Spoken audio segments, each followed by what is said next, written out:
तपास को सब्सक्राइब करें, प्रेस करें बेल आइकॉन और पाएं मुंबई, ठाणे और नवी मुंबई की सबसे धमाकेदार खबर। नमस्कार, मुंबई तपास के डिजिटल बुलेटिन में आपका स्वागत है। देश के अग्रणी शहरों में तेजी से विकसित होते जा रहे नवी मुंबई में भूखंड घोटालों का दौर भी काफी तेजी से जारी है। आज मुंबई तपास को एक ऐसे भवन निर्माता की खबर प्राप्त हुई है जिसने करीब 700 एकड़ जमीन का भूखंड घोटाला नवी मुंबई में किया है और इस भवन निर्माता पर 400 करोड़ रुपए की आयकर चोरी का भी आरोप है। मगर संयोग देखिए कि सारे प्रशासनिक संस्थाएं इस भवन निर्माता के खिलाफ कार्रवाई करने की बजाय उसे बचाने के प्रयास में जुटी हैं। इस चेहरे को जरा गौर से देखिए। यह चेहरा है नवी मुंबई के एक प्रसिद्ध भवन निर्माता और जमीन विक्रेता उर्मेश उदानी का। आपको यह जानकर आश्चर्य होगा कि इस व्यक्ति द्वारा नवी मुंबई जैसे समृद्ध शहर में 5000 करोड़ से ज्यादा का भूखंड घोटाला किया गया है और इस पर 400 करोड़ रुपए के इनकम टैक्स की चोरी का आरोप है। मगर इसके बावजूद यह भवन निर्माता पूरे शान के साथ नवी मुंबई में आसानी से घूमता दिखाई दे जाता है। ऐसा नहीं है कि उर्मेश उदानी पर कोई एफआईआर दर्ज नहीं हुई है, बल्कि नवी मुंबई पुलिस आयुक्तालय के विभिन्न पुलिस स्टेशनों के अंतर्गत उदानी पर 8 से ज्यादा आपराधिक मुकदमे दर्ज हैं। इन सभी मुकदमों में धारा 420, 465, 467, 468, 471 और 120 बी लगाई गई है। मगर एक ही प्रकार के इतने बड़े संगठित आर्थिक अपराध के आरोपी उमेश उदानी पर 8 एफआईआर दर्ज होने के बावजूद उस पर अभी तक मकोका नहीं लगाया गया है। ऐसा नहीं है कि उर्मेश उदानी पर केवल पुलिस प्रशासन मेहरबान है, बल्कि महसूल विभाग से जुड़े अधिकारी, सिडको के अधिकारी और कोकण आयुक्त कार्यालय भी उर्मेश उदानी पर अपनी मेहरबानी करता दिखाई देता है।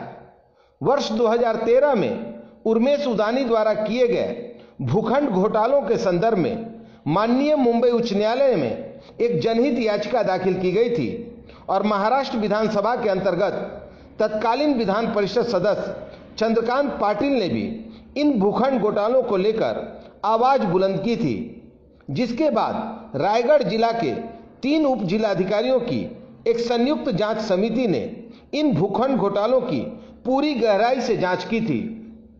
इस जांच में यह बात सामने आई कि उर्मेश उदानी ने केवल एक ट्रस्ट, जिसका नाम मोहम्मद यूसुफ ट्रस्ट है, इसके 500 एकड़ से ज्यादा भूखंडों को फर्जी कागजातों के आधार पर अपने और अपने विश्वास पात्रों के नाम करा लिया था।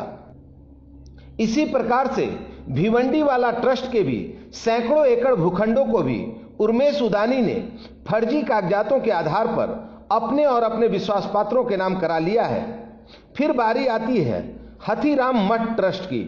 इस ट्रस्ट की भी लगभग 50 हेक्टेयर भूखंड को उर्मेश उदानी ने अपने नाम पर कर लिया। सबसे गंभीर बात यह कि उर्मेश उदानी और महसूल विभाग से जुड़े कुछ अधिकारियों ने मिलकर मेट्रो सेंटर 1 के कार्यालय से 687 ऐसे अवार्ड के फाइलों को गायब करा दिया जो भिवंडी वाला ट्रस्ट से जुड़े थे। यह सारे आरोप मुंबई तपास अपने मन से नहीं लगा रहा, बल्कि इन सारे तथ्यों का उल्लेख 3 उप जिलाधिकारी की संयुक्त जांच रिपोर्ट में है। भिवंडी वाला ट्रस्ट की जमीन घोटाले के मामले में वर्ष 2008 में सर्वोच्च न्यायालय का निर्णय भी बेहद गंभीर है। इसी प्रकार से हथीराम मठ ट्रस्ट के जमीन घोटाले के मामले में माननीय मुंबई उच्च न्यायालय ने काफी गंभीर टिप्पणी की है। उर्मेश उदानी पर 400 करोड़ रुपए की आयकर चोरी का भी आरोप है और वर्ष 2013 में आयकर विभाग ने उर्मेश उदानी और उनकी कंपनी यूएस रूफ्स लिमिटेड को 400 करोड़ रुपए की वसूली का नोटिस भेजा है। मगर आज 2020 तक इस नोटिस को लेकर आयकर विभाग की तरफ से क्या कार्रवाई की गई है, इसको लेकर आयकर विभाग कुछ भी खुलासा करने को तैयार नहीं। उर्मेश उदानी ने ट्रस्ट की जमीनों को अपने नाम पर कराकर सिडको से इन जमीनों के बदले प्रकल्पग्रस्तों को दिए जाने वाले आर्थिक और 12.5% की जमीन का मुआवजा अपने नाम पर ले लिया। उर्मेश सुदानी द्वारा हथियाए गए ऐसे कई जमीनों का आवंटन सिडको ने रद्द कर दिया है। नवी मुंबई के भवन निर्माता उर्मेश सुदानी के भ्रष्टाचार का रोडपाली में स्थित यह इमारत जीता जागता उदाहरण है। आज इस इमारत के अंतर्गत 400 से ज्यादा लोगों ने अपने सपनों का घर बसा रखा है, जबकि सिडको ने इस इमारत के भूखंड के आवंटन को रद्द कर दिया है। अब सवाल यह उठता है कि इन 400 लोगों के आशियाने पर जो तलवार लटक रही है, उसका जिम्मेदार आखिर कौन है?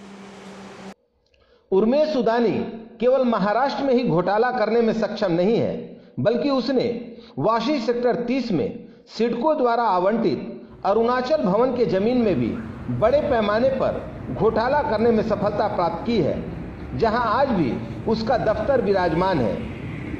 सर, मैं ये कहना चाहूँगा कि सिडको ने जितने भी भवन आवंटित किया, अरुणाचल भवन ही नहीं, सभी राज्य सरकारों को जो भी भवन आवंटित किया गया है, उसके तहत ये था कि जो गंभीर बीमारियों से ग्रसित है, दूसरे राज्यों से लोग मुंबई आते हैं, चाहे टाटा हॉस्पिटल आते हैं, चाहे कहीं भी हॉस्पिटल जाते हैं जहाँ की इलाज उनके राज्य सरकार की व्यवस्था नहीं है, वो आते हैं तो उनको उत्तम रहने की व्यवस्था दे सके सरकार और खाने की व्यवस्था दे सके।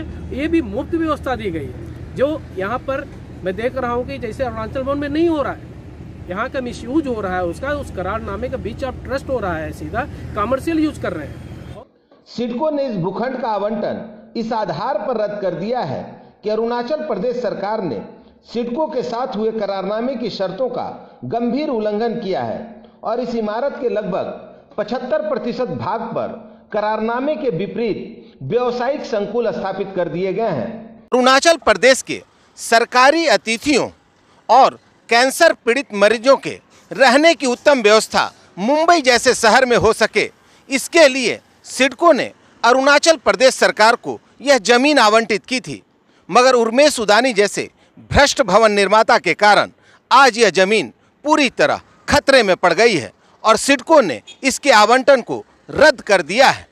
अब सिर्फ राज्य सरकार के स्थगन आदेश के भरोसे यह इमारत आज आपको अपनी पूर्ववत अवस्था में दिखाई दे रही है, वरना जिस दिन राज्य सरकार ने अपना स्थगन आदेश वापस ले लिया, उस दिन इस भवन पर सिडको का कब्जा विराजमान हो जाएगा और अरुणाचल प्रदेश सरकार को इतने अच्छे भवन से वंचित होना पड़ेगा। अब सवाल यह उठता है कि जो व्यक्ति इतने बड़े पैमाने पर जमीन घोटालों का आरोपी हो और जिस पर 8-8 मुकदमे समान अपराध के दर्ज हों और जो 400 करोड़ रुपए की आयकर चोरी का भी आरोपी हो, आखिर इस व्यक्ति को सरकारी तंत्र जेल की सलाखों के पीछे भेजने की बजाय उसे संरक्षण प्रदान करने या उसकी सहायता करने में क्यों लगा हुआ है? ब्यूरो रिपोर्ट, मुंबई तपास।